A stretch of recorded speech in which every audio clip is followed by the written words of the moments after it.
Hello Attorney. sir, good morning. Yes, good Good morning, morning sir. po sa mga masugid nating viewers. Opo, mukhang hinihingal na po kayo. Nag-exercise po ba kayo, Sir Attorney? Yeah. magandang umaga po. Attorney, hingi lang po kami doon po sa ating pong post report po natin po itong katatapos po na 2025 midterm election, lalo po dito po sa lungsod ng Dagupan.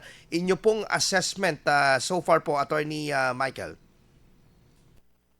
Yeah, may tuturing natin na generally peaceful yung sinagawa nating election dito sa lungsod ng Dagupan. Mhm. Una, na-maintain naman natin yung peace and order. And then pangalawa, wala ho tayong ginamitan ng contingency ACM. So Mm. basically, yung 163 machines na ginamit natin is nag-function naman ng maayos despite the fact na naka-encounter tayo ng mga minor concerns lamang. Mhm. Pero itong mga minor concerns po na ito, attorney, naka-record po ito at isasangguni po ito sa ating pong national attorney?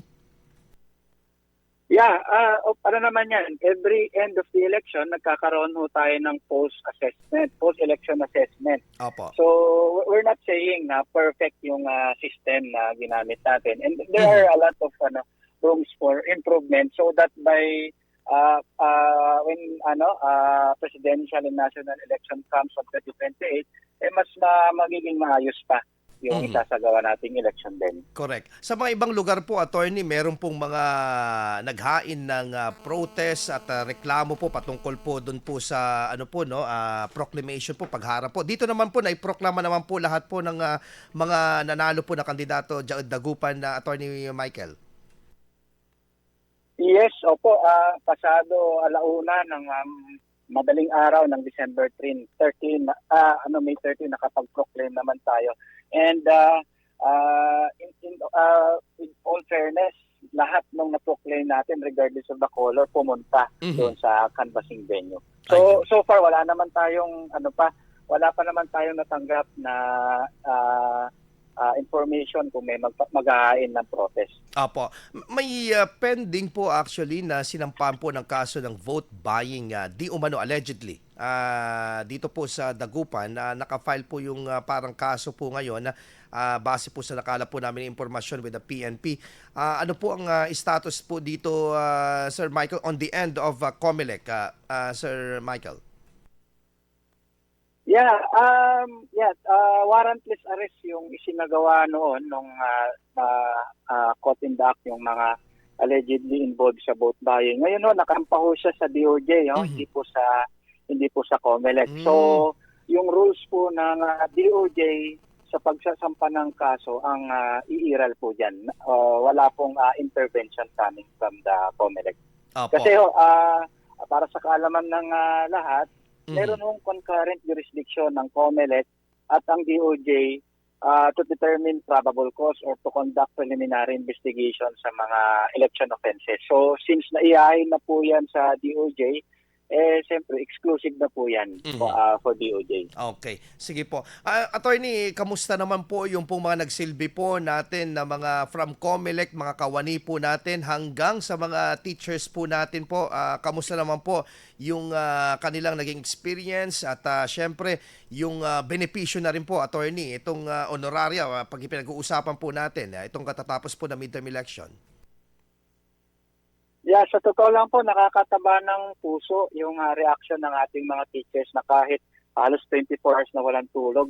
Nung nagsumiti sila ng kanilang mga election reports, nakangiti pa rin.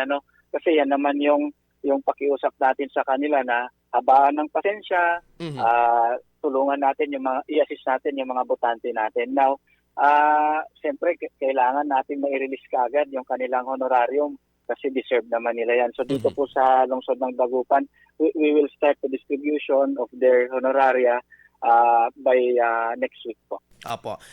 Siguro last two question, attorney, yung pong reminder po natin po sa mga nanalo at natalo, pati natalo po ng mga kandidato, basta kumandidato, in terms of SOSE at yung pagbabaklas ng kanila pong mga posters, attorney.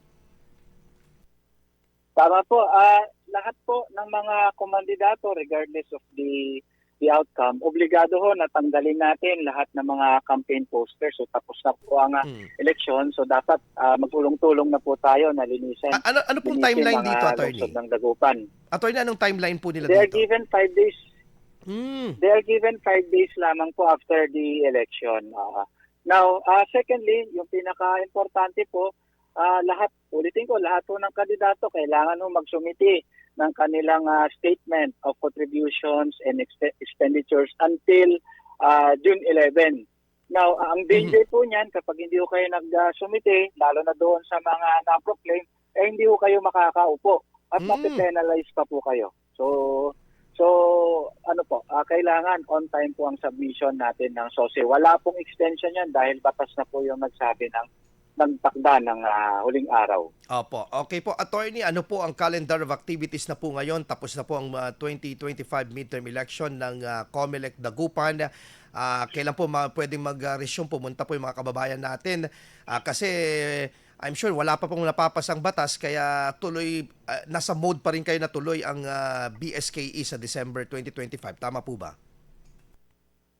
Yes, actually po yung post-2025 national and local election reports, yan start na rin basically ng preparation natin for the barangay and SK election. Okay. So as of now, nag-update po tayo ng voting history, inaalam mo natin kung sino yung mga hindi nakaboto, so that kung naglabas po ang direktiba, ang COMELEC main office, magde-deactivate po tayo ng mga botante na hindi ho nakaboto for the past 2 consecutive elections. So yan po yung magiging benchmark natin para nito sa barangay and SK elections. And then, comes July 1 until July 11, compress po, parang 11 days lamang yung isasagawa nating voter registration para doon sa mga nagreklamo nung huling halalan na walang pangalan o natanggal yung pangalan. Ito na po yung pagkakataon ninyo na magparehistro o lumipat dito sa lungsod ng Dagupan. Tandaan natin yung petsa, July 1 to 11. Wala hong extension yan. So, pakiusap natin, pumila ho kayo ng maaga. Asahan nyo ho na mahaba ang pila dahil limitado lang ho yung panahon ng pagpaparehistro. And then, filing na rin po ng COC comes October 1 to 7. So mga aspirants natin for barangay positions, mark your calendar. Again, October 1 to 7, wala hong extension, 7 days lang ho yung binigay sa atin. So aasahan natin na dadagsa din yung mga aspirants natin. And syempre, comes December 1, yan na po, nakatakda na po yung barangay and SK election. So kami ho sa COMELEC, patuloy ho yung paghahanda namin. Hindi ho kami nagpapahinga kasi gaya nga ng paulit-ulit na sinasabi namin, itong taon na to, sa totoo lang, super election ito. It's the rare scenario ho na magkaroon ng 2 major elections in 1 year. Actually, hindi lang ho 2 major elections ngayong taon. 3 ho, para ho sa kaalaman ng lahat. Kasi meron pa ho tayong BARM parliamentary elections na isasagawa naman this October somewhere in South.